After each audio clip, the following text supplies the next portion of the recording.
നമ്മുടെ നാട്ടിലൊരു മാങ്ങാണ്ടി escape operation നടക്കുന്നതാണല്ലോ. അതിനുവേണ്ടി നട്ടാൽ കുരുക്കാത്ത നുണ ചില വ്യക്തികളെ കേന്ദ്രീകരിച്ച്, പ്രത്യേകിച്ച് ഇടതുപക്ഷവുമായി ബന്ധപ്പെട്ട് പ്രവർത്തിക്കുന്ന വനിതകളെ കേന്ദ്രീകരിച്ച് അവർ പ്രതികരിക്കില്ല എന്ന ഉറപ്പിന്റെ അടിസ്ഥാനത്തിൽ ഒരു മാധ്യമ വാർത്ത വന്നു എന്ന നിലയ്ക്ക് അടിച്ചിറക്കുമ്പോൾ അതിനെക്കുറിച്ച് ചില പ്രതികരണങ്ങൾ നടത്താൻ പോകുന്ന തെറ്റിദ്ധാരണ ഉണ്ടാക്കാൻ അവസരമുണ്ടാകും. കാര്യം ഇങ്ങനെയുള്ളത് വിഷയങ്ങൾ വന്നാൽ നമ്മൾ പ്രതികരിക്കില്ല, ഉടനടി ന്യായീകരണ തൊഴിലാളി എന്നൊക്കെ പറഞ്ഞ് ഇവരെ വായടപ്പിക്കാമെന്നായിരിക്കും പരിശ്രമിക്കുന്നത്. അപ്പോ ഓഡിയോ ഉണ്ടാവും.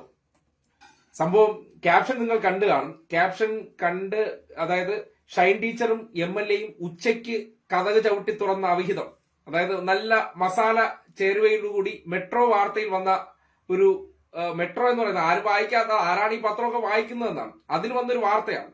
ആ വാർത്ത, അതിന്റെ പിന്നിലുള്ള, അതായത് ഈ വാർത്ത എവിടെ നിന്ന് റേസ് ചെയ്തു എന്ന് പറഞ്ഞാൽ അത് നിങ്ങൾക്കൊരു ഓഡിയോ കേൾപ്പിച്ചുകൊണ്ട് തുടങ്ങാം. അതായത് ഈ വിഷയവുമായി ബന്ധപ്പെട്ട് വൈപ്പിൻ MLA ആയിട്ടുള്ള ഉണ്ണികൃഷ്ണനെതിരെയാണല്ലോ ആരോപണങ്ങൾ വന്നിരിക്കുന്നത്. അദ്ദേഹവും നേരത്തെ ലോക്സഭാ തെരഞ്ഞെടുപ്പിൽ എറണാകുളം മണ്ഡലത്തിൽ മത്സരിച്ച ഷൈൻ ടീച്ചറെയും ചേർത്താണല്ലോ ഒരു അവിഹിത കഥ. കാര്യം നമ്മുടെ നാട്ടിൽ നേരത്തെ പറഞ്ഞ പോലെ സന്ദേശ സിനിമയുടെ ഒരു തന്ത്രമാണല്ലോ ഇവർ പലപ്പോഴും ഇടതുപക്ഷ നേതാക്കന്മാർക്കെതിരെ ഉപയോഗിക്കാറുള്ളത്. അങ്ങനെ ആ മസാല കഥ അത് എവിടെ നിന്നാണ് ഒറിജിനേറ്റ് ചെയ്തു എന്നതിനെ സംബന്ധിച്ച് MLA-യുടെ ഒരു പ്രതികരണം കേൾക്കുന്നത് നല്ലതായിരിക്കും. ഇപ്പോ പുറത്തു വന്നിട്ടേ ഉള്ളൂ. അതുകൊണ്ട് ആ MLA-യുടെ സോഷ്യൽ മീഡിയ വഴിയൊക്കെ ഇങ്ങനെ ഒരു ആക്ഷേപം വരുന്ന സാഹചര്യത്തിൽ MLA-യുടെ ഭാഗത്ത് നിന്ന് എന്തെങ്കിലും നടപടി ഉണ്ടാവുമോ? തീർച്ചയായിട്ടും ഇപ്പോഴാണല്ലോ കൂടുതല് ഒരു കേസിന് ആസ്പദമായ തെളിവുകളോടുകൂടി അടിസ്ഥാനമില്ലാത്തതാണെങ്കിലും വാർത്തകൾ പുറത്തു വരുന്നത്. ഏറ്റവും ആദ്യം ഇത് പറവൂരിൽ ഉള്ള നമ്മുടെ പറവൂർ ടൗണില് ഉള്ള ഒരാളുടെ ഫേസ്ബുക്ക് പോസ്റ്റാണ് എന്റെ ശ്രദ്ധയിൽ ആദ്യം പെട്ടത്. CK ഗോപാലകൃഷ്ണൻ, ചെട്ടിശ്ശേരി എന്ന് വീട്ടുപേരുള്ള ഒരാൾ. അദ്ദേഹം നമ്മുടെ പറവൂരിൽ നിന്നും ഇങ്ങോട്ട് പോകുന്ന വഴിയിലാണ്, പറവൂരിൽ നിന്ന് ചെറായിക്ക് പോകുന്ന വഴിയിലുള്ള ഒരു അഡ്രസ്സാണ്. ഓക്കെ. പിന്നീട് ഞാൻ മനസ്സിലാക്കി അദ്ദേഹം കോൺഗ്രസ് പ്രവർത്തകനാണെന്ന് മനസ്സിലാക്കി. ഞാൻ പിന്നെ ആരാണെന്താണെന്നും പിന്നെ തിരക്കിയില്ല. അദ്ദേഹത്തിന്റെ ഫോട്ടോ ഉൾപ്പെടെയാണ് FB-യിൽ വന്നത്. അപ്പൊ അതിന് പേര് വെക്കാതെയാണ് പരാമർശമെങ്കിലും എന്നെ അറിയുന്ന ആളുകളും പറവൂർ വൈപ്പിൻ മേഖലകളിലുള്ള ആളുകൾക്കും ഒരു ഊഹത്തിന്റെ അടിസ്ഥാനത്തിൽ മനസ്സിലാക്കാവുന്ന നിലയിലാണ് ആ വാർത്ത വന്നത്. ഇത് 2 ദിവസം കഴിയുമ്പോ അത് മറ്റ് സോഷ്യൽ മീഡിയ, ഓൺലൈൻ ചാനലുകള്, ചില ദിനപത്രങ്ങളെല്ലാം അത് ഏറ്റെടുക്കുന്ന സ്ഥിതി ഉണ്ടായി. അപ്പൊ അതിൽ ഏറ്റവും ആശ്ചര്യകരമായി തോന്നിയത് ഷാജഹാൻ സാറിന്റെ ഓൺലൈൻ ഇതാണ്. മനസ്സിലായി.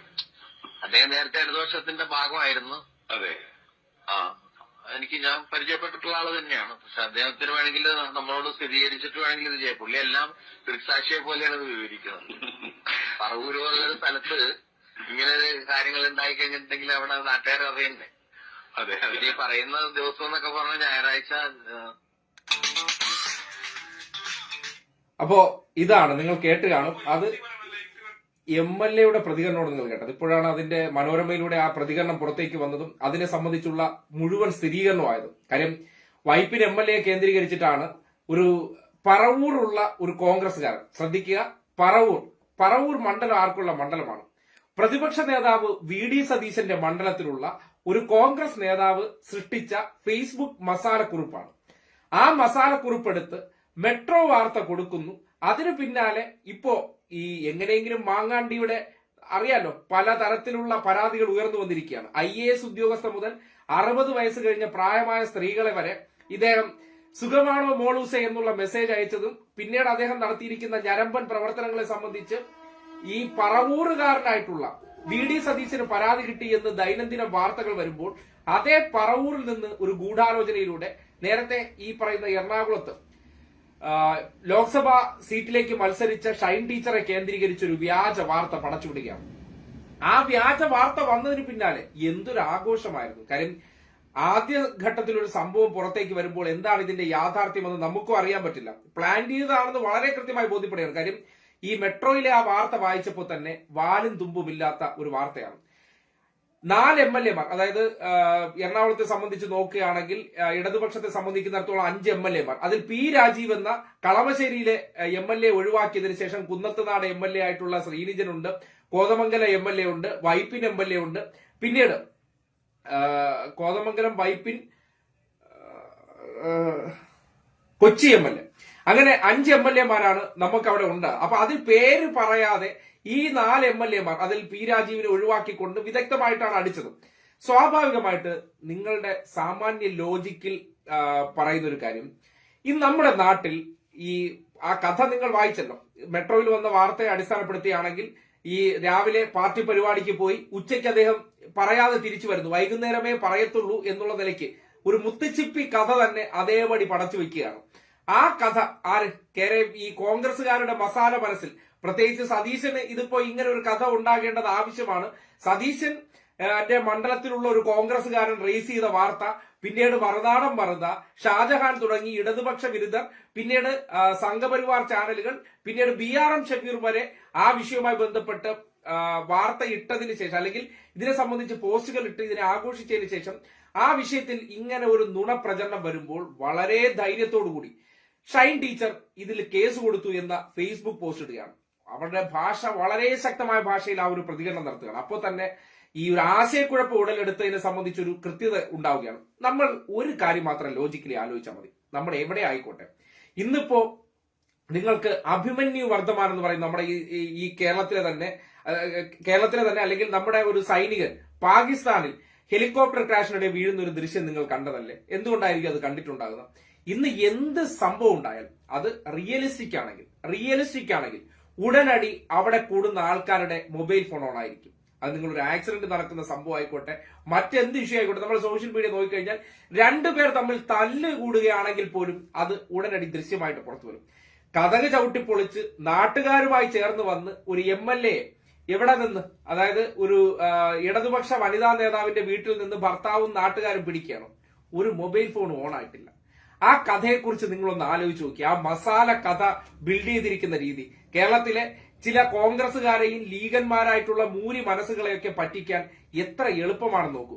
അതായത് ഇങ്ങനെ ഒരു കഥ പറഞ്ഞു കൊടുത്താൽ മതി, മസാലയാണോ, ഞങ്ങൾ ഓക്കെയാണ് എന്നുള്ള നിലയ്ക്കാണ് ഷൈൻ ടീച്ചർക്കെതിരെ, അതായത് മനസാ വാച കർമ്മണ അറിയാത്ത ഒരു കാര്യത്തെക്കുറിച്ച് ഒരു കാര്യം കൂടി ആലോചിക്കാം. അതായത് ഒരു MLA ആണ്, സ്വാഭാവികമായിട്ട് നാട്ടുകാർ ശ്രദ്ധിക്കുമല്ലോ.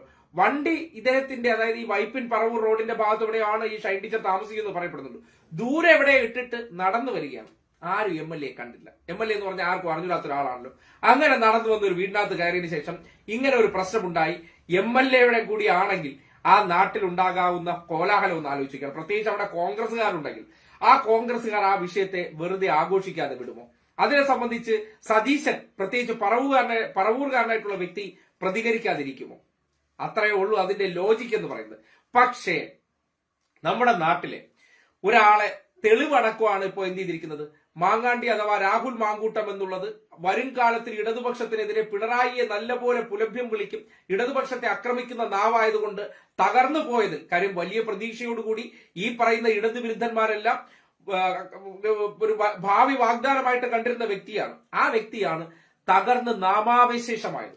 അപ്പോൾ സ്വാഭാവികമായിട്ടും അദ്ദേഹത്തെ എസ്കേപ്പ് ചെയ്ത് കൊണ്ടുവരാനായിട്ട് ബാലൻസിങ് കഥകൾ ഉണ്ടാക്കണം. അതിനുവേണ്ടിയാണ് ഈ ചെട്ടിനാടോ, നേരത്തെ നിങ്ങൾ MLA-യുടെ വാക്ക് കേട്ട് കാണും, അവിടെ ഗോപികൃഷ്ണനോ ഒരു വ്യക്തിയുടെ ഫേസ്ബുക്ക് പേജിലാണ് ഈ മസാല കഥ പ്രത്യക്ഷപ്പെടുന്നത്.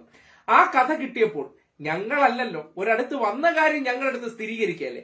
ഒരിടത്തൊരു കഥ വരുന്നു, ആ കഥ ആധികാരികമാണോ എന്നൊന്നും അന്വേഷിക്കേണ്ട, അതിനെ സംബന്ധിച്ച് ഒരു എവിഡൻസും ഇല്ലാതെ ഒരു മാധ്യമത്തിൽ വാർത്ത അടുപ്പിക്കുന്നു. മെട്രോ എന്ന് പറയുന്നത് ആരും വായിക്കാത്ത ആ പത്രം വരെ എത്ര ഈ നമ്മുടെ നാട്ടിൽ അതിനൊക്കെ എന്തുമാത്രം റീച്ച് ഉണ്ട് എന്ന് നോക്കേണ്ടതാണ്.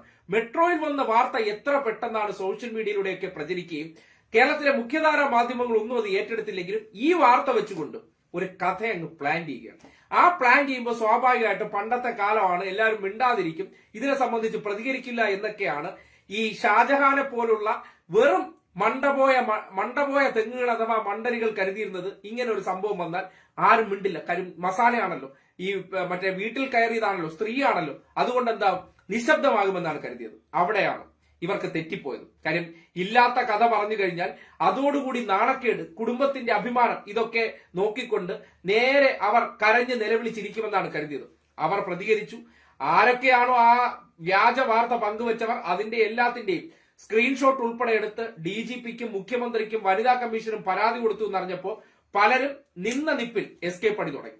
എന്തെല്ലാം തരത്തിലുള്ള പ്രചരണമായിരുന്നു. കാര്യം ഇവരെ സംബന്ധിക്കുന്നിടത്തോളം ഒറ്റ കാര്യമേ ഉള്ളൂ, പറഞ്ഞു നിൽക്കാൻ അല്ലെങ്കിൽ പിടിച്ചു നിൽക്കാൻ എന്തെങ്കിലും ഒരു കഥ വേണം. ഇല്ലാത്തതായിരുന്നാലും ശരി, എവിടെന്നെങ്കിലും കിട്ടിയാൽ മതി. ഞങ്ങൾ പറയുന്നതല്ല, മാധ്യമങ്ങളിലൂടെ വന്നതാണ് എന്നുള്ള ഒറ്റ കാരണം കൊണ്ട് അല്ലെങ്കിൽ ഒരു കാര്യം പറഞ്ഞുകൊണ്ട് ഇതിനെ ന്യായീകരിക്കാൻ പരിശ്രമിച്ചെടുത്താണ് ഇത് പാളിപ്പോയത്. എന്തായാലും കേരളത്തിലെ കോൺഗ്രസുകാരെ സംബന്ധിക്കുന്നിടത്തോളം ചിന്തിക്കേണ്ട ഒരു കാര്യമുണ്ട്. നേരത്തെ ഇവർ ഏത് കാര്യത്തിലും പറയുന്ന ഒരു വാചകമുണ്ട്, സന്ദേശ സിനിമ. ഞാൻ പല വീഡിയോയിലും പറഞ്ഞിട്ടുള്ളതാണ്. സന്ദേശ സിനിമയിൽ ഇടതുപക്ഷക്കാരെ സംബന്ധിച്ച് സത്യനന്ദിക്കാട് എന്ന സംഘപരിവാറുകാരനും അതിന്റെ സ്ക്രിപ്റ്റ് റൈറ്റർ ആയിട്ടുള്ള ശ്രീനിവാസൻ എന്ന സംഘപരിവാറുകാരനും കൂടി ചേർന്ന് ഉണ്ടാക്കിയെടുത്ത ഇടതുപക്ഷത്തിലെ പ്രവർത്തകരെ അധിക്ഷേപിക്കാൻ, നേതാക്കന്മാരെ അധിക്ഷേപിക്കാൻ ഉണ്ടാക്കിയെടുത്ത ഒരു കഥയാണ്. അതായത് കൊള്ളാവുന്നുള്ള ചെറുപ്പക്കാർ, എവിടെ ഇപ്പുറത്തുള്ളതൊന്നും കൊള്ളാവുന്നുള്ളതല്ല. ഈ അതിൽ പറയുന്ന KSP എന്നുള്ള പാർട്ടിയാണ്, അത് കോൺഗ്രസ് പാർട്ടി എന്ന് പറഞ്ഞാൽ കൊള്ളാവുന്നുള്ള കുടുംബത്തിൽ ഈ നേതാക്കന്മാരുടെ എല്ലാം തറവാട്ടിൽ പിറന്നവരാണല്ലോ, ഈ പറയുന്നില്ല ചോക്ലേറ്റ് കുമാരന്മാരാണല്ലോ ഈ കൊള്ളാവുന്നുള്ള കുടുംബത്തിലുള്ള ചെറുപ്പക്കാരെന്ന് പറഞ്ഞ് ജയറാമിനെ അവതരിപ്പിച്ചിരിക്കുന്നത്. അങ്ങനെയുള്ളവർക്കെതിരെ പെണ്ണുകേസ് ഉണ്ടാക്കുന്ന ഒരു പ്രവൃത്തി ഉണ്ട് എന്നാണ് ഇവർ പറഞ്ഞത്. ഇപ്പൊ ഈ അടുത്ത കാലത്ത് നിങ്ങൾ നോക്കിയേ, ആർക്കൊക്കെ എതിരെയാണ് ഈ പെണ്ണുകേസുകൾ ആര് സൃഷ്ടിക്കുന്നതെന്ന് നിങ്ങൾ നോക്കിയേ. ചെയ്യുന്നവരെ വെള്ള പൂശാൻ വേണ്ടി സത്യനന്ദിക്കാട് ഇപ്പൊ ഏറ്റവും ഒടുവിൽ ഈ മാങ്ങാണ്ടി രക്ഷാപ്രവർത്തനത്തിന്റെ ഭാഗമായിട്ട് നട്ടാൽ കുരുക്കാത്തൊരു നുണ അവർ മനസാവാച അറിയാത്തതിന്റെ അടിസ്ഥാനത്തിൽ അവരും ഭർത്താവും തമ്മിൽ ഏജ് ഡിഫറൻസ് ഉണ്ട് അത്രേ. ഇവരുടെ ചിന്താഗതി, ഇവർ കണ്ടെത്തുന്ന വഴികൾ, ആൾക്കാരെ വിശ്വസിപ്പിക്കാൻ വേണ്ടി ഉണ്ടാക്കുന്ന നുണകളുടെ ഒരു രീതി നിങ്ങൾക്ക് കാണാൻ പറ്റും. പണ്ട് കാലഘട്ടത്തിലും മാധ്യമ പ്രവർത്തനം എന്ന പേരിൽ ഇവർ ചെയ്തുകൊണ്ടിരുന്ന പ്രവർത്തനം എന്താണെന്ന് ഈ നാട്ടുകാർക്ക് തിരിച്ചറിയാൻ പറ്റുന്ന ഒരു സാഹചര്യമാണ് ഇതിൽ നിന്നുണ്ടാകേണ്ടത്. അങ്ങനെ ആ സന്ദേശം തന്ത്രമാണ് ഇവരടുത്ത് പ്രയോഗിച്ചത്. ആ പ്രയോഗിച്ചതിലൂടെ എല്ലാവരും നിശബ്ദരാകും, ഇതിനെ സംബന്ധിച്ചൊന്നും മിണ്ടാതിരിക്കുമെന്നാണ് കരുതിയത്. ഇവർക്ക് അവിടെയാണ് തെറ്റിപ്പോയത്. കാര്യം ഈ മടിയിൽ കനമുള്ളവനെ എന്ത് ചെയ്യേണ്ടതുള്ളൂ, വഴിയിൽ പേടിക്കേണ്ടതുള്ളൂ. മടിയിൽ കനമില്ലാത്ത ഷൈൻ ടീച്ചർ, അവർ കോളേജ് അധ്യാപകർ, അവരുടെ ഫേസ്ബുക്ക് പോസ്റ്റ് ഒക്കെ വായിച്ചാൽ ഇത്ര മനോഹരമായിട്ടുള്ള ഒരു എഴുത്ത് ഇനിയിപ്പോ കോൺഗ്രസിലുള്ള നേതാക്കന്മാർ തലയും കുത്തി നിന്നാൽ എഴുതാൻ പോകുന്നില്ല എന്ന് പറയേണ്ടി വരികയാണ്. അത്രമാത്രം വളരെ നല്ല ഭാഷയിൽ അവർ എഴുതിയ ആ കുറിപ്പിലുണ്ട് അവരെന്ന വ്യക്തിക്കുള്ളിലെ നിരപരാധിത്വവും അവരുടെ ആത്മവിശ്വാസവും അവരെ തകർക്കാൻ ശ്രമിച്ച ആ നീക്കത്തിന്റെ ഭാഗമായിട്ട് അവർ ശക്തമായി നിലകൊള്ളും. പേടിച്ച് വിറച്ച് അല്ലെങ്കിൽ കരഞ്ഞ് നിലവിളിച്ച് ഒരിടത്തും ഇരിക്കാൻ പോകുന്നില്ല എന്നുള്ള കാര്യം അവർ പങ്കുവെച്ചുകൊണ്ടിട്ട ഫേസ്ബുക്ക് പോസ്റ്റോട് കൂടിയാണ് യാഥാർത്ഥ്യത്തെക്കുറിച്ച് ജനങ്ങൾക്ക് മനസ്സിലാക്കാൻ കഴിഞ്ഞത്.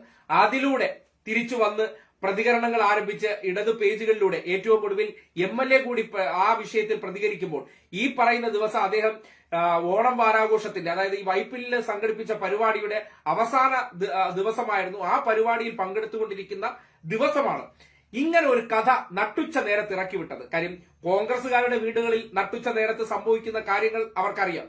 അന്ന് അവർ അത്തറിന്റെ മണമല്ലേ എന്നുള്ള രീതിയിലൊക്കെ, അല്ലെങ്കിൽ പഴയ കാലഘട്ടത്തിൽ ഒരു സിനിമയുടെ ഒരു വാചകം, ഞാൻ പറയുന്നില്ല, ഒരു സ്ത്രീകളെ മുഴുവൻ അത് മോശമാക്കുന്ന രീതിയിൽ അങ്ങനെ സംഭവിക്കുന്നത് അവരെ സംബന്ധിക്കുന്നിടത്തോളം ആ മണത്തിന്റെ കഥയാണ് അവർക്ക് പറയാനുള്ളത്. ആ നിലയ്ക്കാണ് ബാക്കിയുള്ളവരുടെ അടുത്ത് സംഭവിക്കുന്നത്. അങ്ങനെയുള്ള കഥകൾ ഇറക്കി വിട്ടു കഴിഞ്ഞാൽ ഇവർ നിശബ്ദരാകും. ഇവർക്കെതിരെ നമുക്കതൊരു ആയുധമാക്കി പ്രയോഗിക്കാമെന്ന് കരുതിയിടുന്നിടത്താണ് 8ന്റെ പണികൾ എല്ലാത്തിനും തയ്യാറായിരിക്കുന്നത്. എഴുതി പിടിപ്പിച്ചവനും പ്രചരിപ്പിച്ചവനെല്ലാം ഒരുങ്ങിയിരുന്നോളൂ, ദേ പണി ബാക്കിലെ വരുന്നുണ്ട്. അത് DGP കിട്ടിയ പരാതിയും മുഖ്യമന്ത്രിക്ക് കിട്ടിയ പരാതിയിലെല്ലാം ത്വരിത വേഗത്തിൽ അന്വേഷണം നടക്കട്ടെ. പ്രചരിപ്പിച്ചവർക്കെതിരെ നടപടി സ്വീകരിക്കേണ്ടതുണ്ട് എന്നുള്ളത് കർശന നിർദ്ദേശം മുഖ്യമന്ത്രി കൊടുത്തിട്ടുണ്ട് എന്നാണ് മനസ്സിലാക്കാൻ കഴിയുന്നത്. ആ നിലയ്ക്ക് നോക്കുമ്പോൾ പ്രചരിപ്പിച്ച ഷാജഹാൻ ഉൾപ്പെടെ ഉള്ളവർ ഉടനടി ചട്ടിക്കകത്താകാൻ പോവുകയാണ്. എന്ത് തെമ്മാടിത്വം, ആർക്കെതിരെയും ഒരു തെളിവുമില്ലാതെ ഏതെങ്കിലും ഒരു മഞ്ഞപ്പത്രത്തിൽ വരുത്തിച്ചതിന് ശേഷം അത് ശരിയാണെന്ന് സ്ഥാപിക്കാൻ വേണ്ടി ഇമാതിരി ഊളത്തരങ്ങൾ കാണിക്കുന്നവരാണ് ഇവരെന്ന് നിങ്ങൾ മനസ്സിലാക്കേണ്ടതുണ്ട്. ഈ നാട്ടിൽ ചില മാധ്യമങ്ങൾ ഇവർക്ക് സ്പേസ് കൊടുക്കുന്നത് എന്തെന്ന് പറഞ്ഞാൽ ഇടതുപക്ഷത്തിനെതിരെ നട്ടാൽ കുരുക്കാത്ത നുണകൾ പറയും. കാര്യം മുൻപൊരു ഇടതുപക്ഷ ഹിസ്റ്ററി ഉണ്ടായിരുന്നാൽ മാത്രം മതി ആ ലേബൽ വെച്ചിട്ട് ഈ നാട്ടിലെ ഇടതുപക്ഷക്കാരെ തെറ്റിദ്ധരിപ്പിക്കാൻ, ഇടതുപക്ഷത്തിൽ വിശ്വസിക്കുന്നവർക്കിടയിൽ ആശയക്കുഴപ്പം ഉണ്ടാക്കാൻ ഇവർ ഉപയോഗിക്കുന്ന ആ ഒരു നമ്പർ. കാര്യം ഈ ഇടതുപക്ഷമായിരുന്നാൽ പോലും അതിന്റെ ഭാഗമായിട്ട് നിൽക്കുന്ന എല്ലാവരും മഹാന്മാരൊന്നും ഇല്ലല്ലോ. ചില ഇതുപോലുള്ള അലവലാതി സ്വഭാവമുള്ളവന്മാരും ഉണ്ടല്ലോ. എങ്ങനെയും ഉദരം നിമിത്തം ബഹുകൃത വേഷം എന്ന് പറയുന്ന പോലെ വി എസ് അച്യുതാനന്ദന്റെ പേര് പറഞ്ഞ് സ്വന്തം വയറ്റിപ്പഴപ്പ് ഉണ്ടാക്കാൻ നടക്കുന്ന ഇതുപോലുള്ള വ്യക്തികളെ ചാനലുകൾ വിദഗ്ധമായി ഉപയോഗിക്കുന്നതെന്ന് പറഞ്ഞാൽ അതിനകത്തിരിക്കുന്ന സംഘപരിവാർ മനസ്സുകാർക്ക് ഈ വിഷയത്തെ അല്ലെങ്കിൽ ഈ വ്യക്തിയെ ഒരു ഇടതുപക്ഷക്കാരൻ എന്ന ലേബലിൽ ജനങ്ങളുടെ മുന്നിൽ അവതരിപ്പിച്ച് കാര്യങ്ങളെക്കുറിച്ച് കൃത്യമായി മനസ്സിലാകാത്തവരുടെ മുന്നിൽ ഇടതുപക്ഷക്കാർ പോലും പറയുന്നത് കേൾക്കൂ, ഈ ഒരു സംവിധാനത്തിനകത്ത് പ്രശ്നങ്ങളുണ്ട് എന്ന് ഒരു തെറ്റിദ്ധാരണ ഉണ്ടാക്കാനാണ് പരിശ്രമിക്കുന്നത്. അതിനെയാണ് ഇപ്പോ മൊത്തത്തിൽ മറ്റേ ട്രാക്ക് തെറ്റി ഈ തലം കുത്തി വീഴുന്ന അവസ്ഥയിൽ എത്തിയിട്ടുണ്ട്. പലരും പോസ്റ്റ് മുക്കുന്നുണ്ട്. മുക്കിയിട്ടൊന്നും ഒരു കാര്യമില്ല. തെമ്മാടിത്തവും തോന്നിവാസവും ഒരു സ്ത്രീയെ കേന്ദ്രീകരിച്ച് ഇങ്ങനെ നിങ്ങൾ പുറത്തേക്ക് പടച്ചു വിട്ടിട്ടുണ്ടെങ്കിൽ, അതും സമൂഹത്തിന്റെ മുന്നിൽ ഒരു അധ്യാപികയായിട്ടുള്ള വളരെ സജീവമായിട്ട് മുഖ്യധാരയിൽ പ്രവർത്തിക്കുന്ന ഒരാളെ കുറിച്ചൊക്കെ ഇങ്ങനെ പച്ച നുണയൊക്കെ ഈ നട്ടുച്ച നേരത്തുള്ള കഥ എന്ന് പറഞ്ഞാൽ നമ്മൾ പണ്ട് മുത്തുച്ചിപ്പി വായിച്ച കഥകളോ അല്ലെങ്കിൽ ഫയറിലൊക്കെ പ്രസിദ്ധീകരിച്ച കഥകളുടെ മാതൃകയിൽ നിറം പിടിപ്പിച്ച കഥകൾ എഴുതുന്ന മസാല കുമാരന്മാരുടെ മനസ്സിൽ ഉദിച്ച ആ കഥയ്ക്ക് പിന്നിൽ വി ഡി സതീശനായിട്ടുള്ള പറവൂരുകാരനും ബന്ധമുണ്ടോ എന്നതിനെ സംബന്ധിച്ചാണ് നാട്ടുകാർക്ക് അറിയാനുള്ളത്. എന്തായാലും ഒരു കഥയുണ്ടാക്കി അതിന് മണിക്കൂറുകൾ മാത്രമേ ആയുസ് ഉണ്ടായിരുന്നുള്ളൂ. രാഹുൽ മാങ്ങാണ്ടിയെ സംബന്ധിച്ച് നോക്കുകയാണെങ്കിൽ അന്ന് ഈ ഒരു വിഷയവുമായി ബന്ധപ്പെട്ട ഒരു മാങ്ങാണ്ടി കഥ ഉണ്ടാക്കി അല്ലെങ്കിൽ അതിനെ സംബന്ധിച്ച് പുറത്തേക്ക് കൃത്യമായ വിവരത്തിന്റെ അടിസ്ഥാനത്തിൽ പരാതിക്കാരി ഉണ്ടെന്ന് മനസ്സിലാക്കിയതിന്റെ അടിസ്ഥാനത്തിൽ ഇരയുണ്ടെന്ന് മനസ്സിലാക്കിയതിന്റെ അടിസ്ഥാനത്തിൽ നമ്മൾ ആ വിഷയത്തെ പേര് പറയാതെ പുറത്തേക്ക് പറഞ്ഞിരുന്നു. എന്തുകൊണ്ടെന്നാൽ പരാതി കൊടുക്കാത്തത് കൊണ്ട് ഇരയുടെ പേരും അല്ലെങ്കിൽ ഈ വേട്ടക്കാരന്റെ പേരും പറയാൻ പാടില്ല എന്നുള്ളതാണ്. പക്ഷെ പറഞ്ഞ കാര്യം കുറച്ച് ദിവസം കഴിഞ്ഞപ്പോൾ എന്തായി? തെളിവെടുക്കാൻ പുറത്തേക്ക് വരുമ്പോൾ ഹൂ കേസ് എന്നാണ് ഇപ്പോഴും മാങ്ങാണ്ടി പറഞ്ഞുകൊണ്ടിരിക്കുന്നത്. ആ ഓഡിയോ തന്റേതാണോ എന്ന് ചോദിച്ചാൽ അത് അന്വേഷണത്തിലിരിക്കുന്നു, നോ എന്ന് പറയാനായിട്ട് ആർജവം വന്നിട്ടില്ല. അവിടെ നിന്ന് സ്ഥിരീകരിക്കപ്പെട്ടില്ലേ ചെയ്തത് ആ മാങ്ങാണ്ടി തന്നെയാണെന്ന്. അങ്ങനെയുള്ള വിഷയത്തിൽ പ്രതികരിച്ചതിനെ ഈ ബാലൻസ് ചെയ്യിക്കാൻ വേണ്ടി ഇറക്കിയ കഥയാണ് മണിക്കൂറുകൾക്കകം പൊട്ടിപ്പോയത്. ഒരുതരം അഖിൽ മാരാറിന്റെ സിനിമ പോലെയാണ്. ഇറങ്ങി എന്റെ ആദ്യ ഷോയിൽ പൊട്ടിയെന്ന് പറഞ്ഞതുപോലെ ഷൈൻ ടീച്ചറുമായി ബന്ധപ്പെട്ട് നട്ടുച്ച കഥ ആദ്യ ഷോയിൽ പൊട്ടിത്തകരുന്ന സാഹചര്യം ഉണ്ടായപ്പോൾ പലർക്കും ഇപ്പോൾ മിണ്ടാട്ടമില്ല. സൈബർ അണികൾ ആഘോഷിച്ചുകൊണ്ടിരിക്കുകയാണ് കോൺഗ്രസിന്റെ. ഇതാ ഷൈൻ ടീച്ചറുമായി ബന്ധപ്പെട്ട് ഒരു മറ്റേ നമ്മുടെ MLA പേരും വെച്ചുകൊണ്ട് ഈ അശ്ലീല കഥകൾ ഇങ്ങനെ ഉണ്ടാക്കി പ്രചരിപ്പിച്ചുകൊണ്ടിരിക്കുകയാണ്. ഏറ്റവും ഒടുവിൽ സംഭവിച്ചിരിക്കുന്ന ആ സംഭവം എന്ന് പറഞ്ഞാൽ ഈ സൃഷ്ടിച്ചവനും അത് പ്രചരിപ്പിച്ചവനെല്ലാം വരും ദിവസങ്ങളിൽ അതിനു വേണ്ടിയുള്ള പ്രത്യേക സമ്മാനങ്ങൾ, അനുമോദനങ്ങൾ, ആദരവുകൾ വീടുകളിലേക്ക് തേടി വരാൻ പോവുകയാണ്. തയ്യാറായിരുന്നു. ആരെങ്കിലും എന്തെങ്കിലും ഒരു വ്യാജത്തരം പ്രചരിപ്പിച്ചു കഴിഞ്ഞാൽ രാഷ്ട്രീയ എതിർപ്പിന്റെ പേരിൽ അതിനെ അതേപടി എടുത്ത് വാർത്തയായിട്ടോ മറ്റെന്തെങ്കിലും ആയിട്ടോ ഒക്കെ പ്രചരിപ്പിക്കുന്നവർക്ക് കൃത്യമായിട്ട് വച്ചനത്താനുള്ള ഒരു സമ്മാനം സർക്കാർ വക അങ്ങ് എത്താൻ പോകുന്നു എന്ന് മാത്രമാണ് അത് ചെയ്തവരോട് ഈ സന്ദർഭത്തിൽ അറിയിക്കാനുള്ളത്. എന്തായാലും ഇതാണ് ഈ വിഷയവുമായി ബന്ധപ്പെട്ട് പറയാനുള്ളത്. കുറേയേറെ പേര് പ്രതികരിച്ചിട്ടുണ്ട്. അതിൽ കോൺഗ്രസുകാര് മറ്റേ ഖാലിദ് MD കുട്ടി ഏതാ പുതിയ സംഘി സഖാവ്, അതായത് ഈ പ്രൊഫൈൽ ഇല്ലാതെ കുറെ നമ്മൾ സാധാരണഗതിയിൽ ജാതി മതം പറയുന്ന ഒരു താല്പര്യം ഇല്ലാത്തതാണ്. ഈ മുസ്ലിം മതവിഭാഗക്കാരെ പറയിക്കാൻ വേണ്ടി ജമാഅത്തുകാരന്മാരും മൗദൂദിക്കാരന്മാരും ഒക്കെ ചെയ്യുന്ന ഒരു പ്രവർത്തനമുണ്ട്. എന്താണെന്നറിയാം, അവരുടെ ഒരു ഇതാണ്, ഞങ്ങൾ ഒരു തീവ്ര മതവിശ്വാസികളാണ്, ഈ നാട്ടിലെ മതേതരത്വം തകർക്കാൻ നടക്കുന്ന കെടുതികളാണ്. അവർക്ക് ബാക്കിയുള്ളവർ, അതായത് പുരോഗമനം പറയുന്നവർ, മതത്തിന്റെ പേരിൽ കച്ചവടം നടത്തുന്നവർ, മതവർഗീയത വളർത്തുന്നവരെ തുറന്നു കാട്ടുന്നവരെ ഉടനടി ഈ ഖാലിദിനെ പോലുള്ള വ്യാജനാണെന്ന് അറിയാം. ഖാലിദ് MD കുട്ടി എന്നുള്ള പേരിലൊക്കെ വന്നിരിക്കുന്ന ഏത് മൗദൂദിയാണെങ്കിലും ഏത് ജമാഅത്തുകാരനാണെങ്കിലും ഏത് സുഡാപ്പി ആണെങ്കിലും മനസ്സിലാക്കേണ്ട ഒരു കാര്യം, നിങ്ങൾ പറയും ഞങ്ങൾ സംഘികൾ പറയും ഞങ്ങൾ സുഡാപ്പികളാണെന്ന്. രണ്ടുപേരും പറയുന്നതിൽ ഒരു കാര്യമുണ്ട്, നിങ്ങൾ രണ്ടുപേരും ഒരേ അഭിപ്രായത്തിൽ വരാത്തിടത്തോളം കാലം നിങ്ങൾ ചെയ്തുകൊണ്ടിരിക്കുന്ന പ്രവർത്തനം എന്താണോ അത് ഈ സമൂഹത്തിന് വിപത്താണ്. അതുകൊണ്ട് ഈ മുഖം മൂടി വെച്ച് വരുന്ന ഖാലിദിനെ പോലുള്ള ഈ നാടിന്റെ ഏറ്റവും വലിയ ഭീഷണിയായിട്ടുള്ളവന്മാരെയൊക്കെ തിരിച്ചറിയേണ്ടതുണ്ട്. ഇവരൊന്നും മറുപടി കൊടുക്കേണ്ട കാര്യം പോലും ഇല്ല.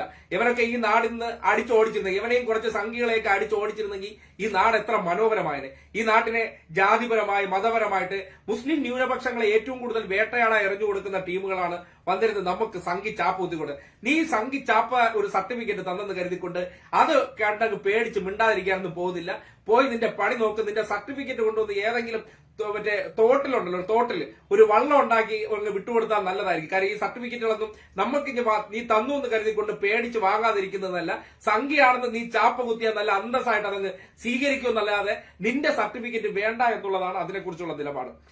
പിന്നെ ജോസ് ജോൺ നാട്ടുകാർ കൂടിയെന്ന് ഷാജഹാൻ പറയുന്നു. ഷാജഹാൻ പറയാൻ വയ്യാത്തത് എന്തിന്റെ സഹോ. അതായത് ഈ നമ്മുടെ നാട്ടിലെ മാധ്യമങ്ങൾ ഉപയോഗിക്കുന്ന ചില ആൾക്കാരുണ്ട്. അതായത് PC ജോർജ്, ഷാജഹാൻ, ഇപ്പൊ എല്ലാ മൂലയിൽ കുറെ പേര് മൂലയിലോട്ട് ആയിട്ടുണ്ട്. കാര്യം എല്ലില്ലാത്തൊരു നാവുണ്ട്. ഇടതുപക്ഷത്തിനെതിരെ എന്തും പറയും. ഇവർക്ക് ആവശ്യം അതാണ്.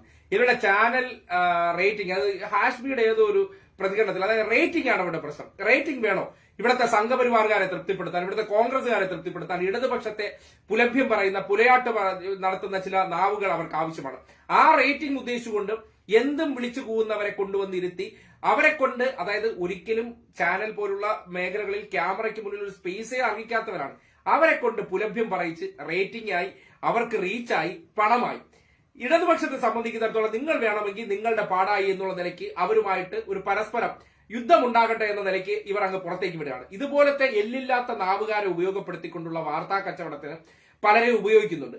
അവരെ കേൾക്കാതിരിക്കുകയാണ് അന്തസ് എന്ന് പറയുന്നത്. കാര്യം ഇടതുപക്ഷത്തിന്റെ ലൈനിലിരുന്ന് സംസാരിക്കുന്നതോ ബോഡി ലാംഗ്വേജോ അല്ലെങ്കിൽ പറയുന്ന കാര്യങ്ങൾ പോലും ഉറച്ചു നിൽക്കാത്ത, അവസരത്തിനൊത്ത് നിറം മാറിക്കൊണ്ടിരിക്കുന്ന ഈ വ്യക്തികളെയൊക്കെ ഫോളോ ചെയ്യുന്നവരെയല്ലേ പറയേണ്ടത്. നമുക്ക് വേണമെങ്കിൽ ചില സന്ദർഭങ്ങളിൽ തമാശയ്ക്ക് ഇവരെയൊക്കെ കേൾക്കാം. അതിനപ്പുറത്തേക്ക് ഒരു സീരിയസ് ആയിട്ട് അവർ പറയുന്ന കാര്യത്തേക്ക് ആലോചിക്കുന്നുണ്ടെങ്കിൽ അവരെ സംഘികളെന്നോ മൂരിബുദ്ധികളെന്നോ മാത്രമേ പറയാൻ കഴിയുള്ളൂ. കാര്യം അവരുടെ ചിന്താഗതി അത്രയേ ഉള്ളത്തുള്ളതേ. അവർ ആഗ്രഹിക്കുന്ന കാര്യങ്ങൾ ഇവരുടെ വായിൽ നിന്ന് വരുന്നുണ്ട്. ഇവർ ഫീഡ് ചെയ്യുന്നതും അല്ലെങ്കിൽ അവരെ ഫീഡ് ചെയ്യുന്നതും ഇവർ പരസ്പരം അങ്ങോട്ടും ഇങ്ങോട്ടും സമാന മനസ്കരാണ്. ഇവരെ കണ്ടുകൊണ്ടാണ് ഇവരുടെ ചാനലുകളിലൂടെ എന്തും വിളിച്ചു പോകുന്നത്. ഇവരുടെ ബുദ്ധിയില്ലായ്മയാണ് അവർ പരമാവധി ചൂഷണം ചെയ്യുന്നത്. എല്ലില്ലാത്ത നാവാണ് അവരെ സംബന്ധിക്കുന്നിടത്തോളം. ഒരു ചാനലിനകത്ത് നിന്ന് ഒരു അടിസ്ഥാനവുമില്ലാതെ എന്തും വിളിച്ചു പറയുന്ന സംഭവത്തിൽ എത്ര കേസുകളായി, എത്ര വാർത്തകൾ മുക്കുന്ന സാഹചര്യമുണ്ടായി, എത്ര മാപ്പുകളായി. അതിൽ നിന്നൊക്കെ മനസ്സിലായിക്കൂടെ വ്യക്തിയുടെ ക്രെഡിബിലിറ്റി എന്താണെന്നുള്ള കാര്യം. നമ്മളൊരു വിഷയവുമായി ബന്ധപ്പെട്ട് ചിലപ്പോൾ തെറ്റുപറ്റാത്ത മനുഷ്യരില്ല, പക്ഷേ ബാക്ക് ടു ബാക്ക് തെറ്റുപറ്റണമെന്നുണ്ടെങ്കിൽ അതിന്റെ അർത്ഥം എന്താണ്? അതൊക്കെ വിടുവായത്തരം മാത്രമാണെന്നാണ് പറയാനുള്ളത്. എന്തായാലും ഈ വിഷയവുമായി ബന്ധപ്പെട്ട് പല പ്രതികരണങ്ങൾ വരുന്നുണ്ട്. നിങ്ങൾ മനസ്സിലാക്കേണ്ട ഒരു കാര്യമുള്ളൂ, ഈ ഒരു നാളെ രാവിലെ അതിന്റെ ഒരു വാർത്ത ചെയ്യണമെന്ന് വിചാരിക്കുന്നുണ്ട്. അതായത് ഇതിന്റെ മാസ്റ്റർ ബ്രെയിൻ സതീശനാണോ എന്ന്. കാര്യം പറവൂരിൽ സംഭവിച്ചതുകൊണ്ട് അതിന്റെ മാസ്റ്റർ ബ്രെയിൻ സതീശനാണോ ഇല്ലയോ എന്നുള്ളതിനെ സംബന്ധിച്ചൊക്കെ വലിയ ചർച്ചകൾ നടത്തേണ്ടതുണ്ട്. എന്തായാലും ചർച്ചകളല്ല, അങ്ങനെ ഒരു ആൾക്കാർക്കിടയിലുള്ള ഒരു സ്വാഭാവികമായിട്ടുള്ള സംശയം ബലപ്പെടേണ്ടതുണ്ട്. അല്ലെങ്കിൽ പറയട്ടെ, സതീശൻ പറയട്ടെ, കോൺഗ്രസുകാർക്ക് എവിടെ നിന്നാണ് ഈ വിഷയത്തെക്കുറിച്ചുള്ള അറിവ് കിട്ടിയതിനെ കുറിച്ചൊക്കെ വിശദീകരിക്കാൻ സതീശന് ഉത്തരവാദിത്വമുണ്ടല്ലോ. എന്തായാലും ഒരുപാട് പേരുടെ പ്രതികരണങ്ങൾ വരുന്നുണ്ട്. എന്തായാലും സമയം വൈകിട്ടുണ്ട്, അതുകൊണ്ട് നിങ്ങളുടെ കൂടുതൽ സമയങ്ങൾ കളയുന്നില്ല. രാജേഷ് ചിറയ്ക്കൽ, വിജേഷ്, ജയരവി, ഷാജി മാത്യു, ബാബു, രായൂരത്ത് രാജീവൻ, ഷാരൂൺ പ്ലാസ, അങ്ങനെ ഒരുപാട് പേർ, നിരവധി പേരുടെ കമന്റുകൾ വന്നിട്ടുണ്ട്. ഒരുപാട് പേർ കണ്ടിരുന്നതായിട്ട് അറിയുന്നുണ്ട്. അപ്പോ ഇതാണ് സഖാക്കളെ, നമ്മൾ ഉള്ളത് പറഞ്ഞാൽ മതി. ഒരിക്കലും ഞാൻ ഇതുവരെ എനിക്ക് അറിഞ്ഞൂടാത്ത, എനിക്ക് സ്ഥിരീകരണമില്ലാത്ത, ഞാൻ ഒരു മനുഷ്യരെ കരിവാരി തേക്കണമെന്നോ സമൂഹത്തിന്റെ ഇടയിൽ ഒരുപാട് പേരെ ട്രോളാറുണ്ട്, അവരെ കുറിച്ച് വാർത്തകൾ ചെയ്യാറുണ്ട്, ചില ഭീഷണികൾ കിട്ടാറുണ്ട്, ചിലരുടെയൊക്കെ തെറിവിളികൾ സോഷ്യൽ മീഡിയ. ഞാൻ അതിനെയൊന്നും സാധാരണ മുഖവിലേക്ക് എടുക്കാറില്ല, കാര്യം അതിന്റെ ആവശ്യമില്ല. കാര്യം ഇപ്പൊ ഞാൻ പറയുന്നത് മുഴുവൻ കേട്ടിരിക്കാൻ സഹിഷ്ണുതയില്ലാത്തവർക്ക് തെറി വിളിക്കാവുന്നതാണ്. പക്ഷെ ഞാൻ പറയുന്നത്, ഞാൻ ലൈവായിട്ട് പറയുന്ന കാര്യത്തിൽ ഇരുന്നിട്ടാണെങ്കിൽ അത് ഞാൻ കൃത്യമായിട്ട് എന്റെ കണ്ണിൽ പെടുന്നതാണെങ്കിൽ അതിൽ മറുപടി പറയാം. അതിലൊന്നും ഞാൻ എവരൊന്നും ഭയപ്പെടേണ്ട കാര്യമൊന്നുമില്ല. ഒരു കാര്യം ഇപ്പൊ ഭീഷണി ഉണ്ടാവില്ല എന്നൊക്കെ ചിലർ ചോദിക്കുന്നുണ്ട്. ഉണ്ടാവുമായിരിക്കും. ചിലപ്പോൾ ഇവര് വിചാരിച്ച ഇല്ലായ്മ ചെയ്യാൻ പറ്റുമായിരിക്കും. ഒരു ആശയത്തെ ഒന്നും ഒരു വ്യക്തിയെ ഇല്ലായ്മ ചെയ്തുകൊണ്ട് നശിക്കാനൊന്നും പോകുന്നില്ല. അതുകൊണ്ട് നമ്മൾ ഇവർ ചെയ്തുകൊണ്ടിരിക്കുന്ന ഇന്നലകളിൽ മാധ്യമങ്ങളുടെ പരിലാളനയിൽ ചെയ്തുകൊണ്ടിരുന്ന പ്രവർത്തനങ്ങൾ, ആ മേഖലയിൽ നിന്ന് ആ ജോലി വലിച്ചെറിഞ്ഞിട്ട് വന്നിട്ടാണ് ഇതെന്ത് ചെയ്യുന്ന, അതിനകത്ത് നടക്കുന്ന ഈ അന്തർധാരകൾ തിരിച്ചറിഞ്ഞുകൊണ്ടും അതിനകത്ത് നടക്കുന്ന കള്ളക്കളികളും ചിലരുടെയൊക്കെ താല്പര്യങ്ങളൊക്കെ മനസ്സിലാക്കി പുറത്തു വന്നതാണ്. അല്ലാതെ പുറത്തു നിന്നിട്ട് ഒരു സുപ്രഭാതത്തിൽ ഈ പരിപാടി ചെയ്യുന്നതല്ല. മാധ്യമപ്രവർത്തകനായിട്ട് 10 വർഷത്തിലേറെ ജോലി ചെയ്ത് അനുഭവത്തിന്റെ അടിസ്ഥാനത്തിൽ മനസ്സിലായതാണ്. ഇടതുപക്ഷ വിരുദ്ധരുടെ കൂട്ടായ്മയും പഴയ SFI ലേബലിലൊക്കെ കുറെ സംഘപരിവാർ മനസ്സുകാരെ കൊണ്ടുവന്ന് ഇരുത്തി ചെയ്യുന്ന ആ പ്രവർത്തനത്തെക്കുറിച്ച് മനസ്സിലാക്കി അത് പൊതുജനങ്ങളെ മനസ്സിലാക്കി കൊടുക്കേണ്ടതുണ്ട് എന്ന ഉത്തരവാദിത്വത്തിന്റെ അടിസ്ഥാനത്തിലാണ് ഇങ്ങനെ ഇടതുപക്ഷത്തെ നശിപ്പിക്കുക, ആ ഒരു രാഷ്ട്രീയത്തെ ഇല്ലാതാക്കിക്കൊണ്ട് ഇന്നലകളിൽ ഇവിടെ ജനാധിപത്യമില്ലായ്മ അല്ലെങ്കിൽ അത്തരം കാലത്തേക്ക് മടക്കിക്കൊണ്ടു പോകണമെന്നുണ്ടെങ്കിൽ ആ ഒരു പ്രസ്ഥാനത്തെ ഇല്ലാതാക്കേണ്ടതുണ്ട്. ആ ഒരു ആശയത്തെ വളരാൻ അനുവദിക്കാതിരിക്കേണ്ടതുണ്ട്. അതുകൊണ്ട് നിരന്തരം ആക്രമിക്കുക എന്നുള്ള രീതിയിൽ വാർത്തകൾ പ്ലാൻ ചെയ്യുന്നത് കണ്ട് മടുത്താണ് പുറത്തേക്ക് വരുന്നത്. ആ നിലയ്ക്ക് ഈ വിഷയവുമായി ബന്ധപ്പെട്ട് ഈ സമൂഹത്തിനെ ചില യാഥാർത്ഥ്യങ്ങൾ പറഞ്ഞ് മനസ്സിലാക്കി കൊടുക്കേണ്ടതുണ്ട്. അത് വെറുതെ അല്ല, എവിടെന്നെങ്കിലുള്ള ഊഹാപോഹ കഥകൾ കേട്ടിട്ടല്ല. ഒരു വാർത്ത കാണുമ്പോൾ വാർത്തകളുടെ ഇടയിൽ ജോലി ചെയ്ത് വന്ന വ്യക്തി എന്നുള്ള നിലയ്ക്ക് അത് എങ്ങനെയാണ് ആ വാർത്ത റേസ് ചെയ്തിട്ടുണ്ടാകുന്നതെന്ന് സാധാരണക്കാരന് പെട്ടെന്ന് മനസ്സിലാകാത്ത രീതിയിൽ ആ ഏത് ചാനലാണ്, അതിനകത്തുള്ള ആൾക്കാർ ആരൊക്കെയാണ്, അവര് വാർത്ത പ്ലാൻ ചെയ്യുന്ന രീതി എന്താണെന്നുള്ളതിനെ കുറിച്ചൊക്കെ കൃത്യമായിട്ട് നമുക്കൊരു ധാരണയുള്ളതിന്റെ അടിസ്ഥാനത്തിലാണ് ജനങ്ങളുടെ മുന്നിൽ പലതും തുറന്നു കാട്ടിക്കൊടുക്കുന്നത്. ആ തുറന്നു കാട്ടിക്കൊടുക്കുന്നതിൽ ഒരിക്കലും വെള്ളം ചേർക്കാൻ ശ്രമിച്ചിട്ടില്ല. യാഥാർത്ഥ്യങ്ങളാണെന്ന് ബോധ്യപ്പെടുന്ന കാര്യങ്ങളാണ്. രാവിലെ മുതൽ ഈ വിഷയം വന്നപ്പോൾ ഷൈൻ ടീച്ചറുമായി ബന്ധപ്പെട്ട പ്രതികരണങ്ങൾ വരുമ്പോഴാണ് അതിനെ സംബന്ധിച്ച് ഓൺ ചെയ്യാൻ തീരുമാനിച്ചത്. കാര്യം ഒരു വ്യക്തി പ്രതികരിച്ചു കഴിഞ്ഞാൽ ആക്രമിക്കപ്പെടുന്നവർ ആരാണോ അവരോടൊപ്പം നിൽക്കുന്നത് തന്നെയാണ് സ്റ്റാൻഡ്. അതിൽ ഒരു സംശയമില്ല. അത് പി ദിവ്യയുടെ വിഷയത്തിലായിരുന്നാലും ആര്യ രാജേന്ദ്രന്റെ വിഷയത്തിലായിരുന്നാലും അല്ലെങ്കിൽ ഇടതുപക്ഷവുമായി ബന്ധപ്പെട്ട ഏത് നേതാക്കന്മാരെ വളഞ്ഞിട്ട് ആക്രമിക്കുന്ന സാഹചര്യം ഉണ്ടായാലും അവരോടൊപ്പം അവരുടെ ഭാഗത്താണ് ശരിയെങ്കിൽ ഇനി എത്ര വലിയ കടന്നാക്രമണം ഉണ്ടായാലും ആ വിഷയവുമായി ബന്ധപ്പെട്ട അവരുടെ ശരിയുടെ കാര്യത്തെ പറയാൻ ഒരു മടി ഉണ്ടാകില്ല. അത് തെറി വിളിച്ചോ പുലഭ്യം വിളിച്ചോ നിങ്ങൾക്ക് വായ് മൂടിക്കെട്ടാൻ പറ്റുമെന്ന് കരുതുന്നുണ്ടെങ്കിൽ നിങ്ങളുടെ മിഥ്യാധാരണയാണ്. അത്തരം താല്പര്യമോ ആഗ്രഹമോ അല്ലെങ്കിൽ ആ രീതിയിലൊക്കെ ആരെങ്കിലും ശ്രമിക്കുന്നുണ്ടെങ്കിൽ അത് നിങ്ങൾ പരാജയപ്പെടുകയുള്ളൂ മാത്രമേ ഉള്ളൂ. ഒരംശം പോലും മുന്നോട്ട് വെച്ച കാൽ പിൻവാങ്ങാൻ പോകുന്നില്ല. മുന്നോട്ട് തന്നെയാണ്, റിവേഴ്സ് ഗിയർ ഇല്ല എന്നുള്ള കാര്യം മാത്രമാണ് നിങ്ങളോട് പറയാനുള്ളത്. അപ്പോൾ ഇതാണ് ഈ വിഷയവുമായി ബന്ധപ്പെട്ട് രാത്രി നിങ്ങളോട് സംസാരിക്കാനുള്ളത്. നിങ്ങളുടെ കുറച്ച് അധികം സമയം കവർന്നു. എന്തായാലും യാഥാർത്ഥ്യം നിങ്ങൾ മനസ്സിലാക്കുക. അതിനെ സംബന്ധിച്ച് വ്യാജ പ്രചരണങ്ങൾക്ക് നിങ്ങൾ സത്യാവസ്ഥ മനസ്സിലാക്കി പ്രതികരിക്കണമെന്നുള്ള ഒറ്റ ഉദ്ദേശത്തിലാണ് ഈ കാര്യങ്ങൾ പറഞ്ഞത്. അപ്പോ മറ്റൊരു വിഷയമായിട്ട് നാളെ കാണാം. ഷൈൻ ടീച്ചർക്ക് ഉറച്ച പിന്തുണ കൊടുക്കേണ്ടത് നമ്മുടെ കൂടി ഉത്തരവാദിത്തമാണ്. ഒരു വനിത എന്നുള്ള നിലയ്ക്ക് ഇടതുപക്ഷത്തിന്റെ ഭാഗമായി നിൽക്കുന്ന കഴിവുറ്റ സ്ത്രീകളെയെല്ലാം ഇത്തരം കഥകൾ ഉണ്ടാക്കി ആക്രമിച്ച് നിശബ്ദരാക്കാനുള്ള ഇവരുടെ തന്ത്രങ്ങൾ തിരിച്ചറിയുക. ഇവർക്കോ ക്വാളിറ്റിയുള്ള ഒരൊറ്റ വനിതാ ലീഡേഴ്സിനെ സൃഷ്ടിച്ചെടുക്കാൻ കഴിഞ്ഞിട്ടില്ല, അല്ലെങ്കിൽ അവർ അംഗീകരിക്കത്തുമില്ല. അങ്ങനെയുള്ളവർ ഇപ്പോ ഇടതുപക്ഷത്തിന്റെ ഭാഗമായി നിൽക്കുന്ന നല്ല നേതാക്കന്മാരെ കാണുമ്പോഴുണ്ടാകുന്ന പ്രശ്നം എന്താണെന്ന് ചിന്തിക്കാവുന്നേ ഉള്ളൂ. അത് മാടമ്പി മനോഭാവമാണ്, സ്ത്രീകളെ അംഗീകരിക്കാത്ത ഒരു മനോഭാവമാണ്. അതിനെ വച്ചു പൊറപ്പിക്കാൻ തൽക്കാലം എന്തായാലും ഉദ്ദേശിച്ചിട്ടില്ല. ഇതാണ് ഈ വിഷയവുമായി ബന്ധപ്പെട്ട് നിങ്ങളോട് പറയാനുള്ളത്. മറ്റൊരു വിഷയമായിട്ട് നാളെ കാണാം. കുറച്ചധികം സമയം എടുത്തുപോയി. അപ്പോൾ എല്ലാവർക്കും ഗുഡ് നൈറ്റ്. എല്ലാവരും സുഖമായിട്ടിരിക്കുന്നുണ്ട്. ഈ സുഖമായിട്ട് ഇരിക്കുന്നു എന്ന് കരുതുകയാണ്. ഒരു ഓണ വിഷസ് പോലും നേരിട്ട് വന്ന് പറയാൻ കഴിഞ്ഞിട്ടില്ല. അപ്പോൾ ഒരു ബിലേറ്റഡ് ഓണ വിഷസ് കൂടിയാണ്. ബൈ.